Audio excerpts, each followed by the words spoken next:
Жанагы орустун бир акыны бар экен, мен кыргызча которуп койдум бир өзүмдөй. Сонун айтылып турду, карасаң, мен бүгүн базарга бардым. Мен бүгүн базарга бардым дейт. Базарда ар нерсе сатылып атыптыр. Бул жерге карасам, бакыт сатылып атыптыр. Бакыттын баасы эмнедир арзан экен. Эч ким деле карабайт экен.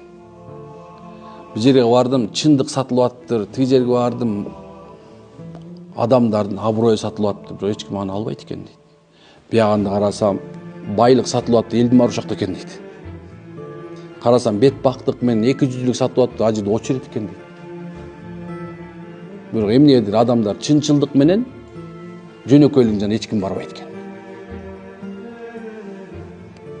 Айткылачы дейт, бакыттын баасы төмөн болсо, акмактын баасы өйдө болсо, мен кайсыны сатып алайын дейт. Көчөгө чыктым. Адамдарда ар биринде 5тен маска бар экен дейт, бет кап бар экен. Ар кимде ар кандай бет бактыктын маскасы бар экен дейт. Мен кайра базарга барып дейт, бет бактыктын маскасын сатып алдым дейт.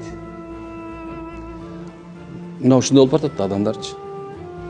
Адамдар 200-дүү ушундай бири-бирин кичинекей бир нерсе сатып кете турган. Вроде карасаң намаз окуп аткандайсың. Карасаң имандуулар чогулуп алгандай. Бирок баарынын маскасы бар да. Адамгерчилик деген бул аманат го. Туурабы? Кандай саксак ал? Туурабы?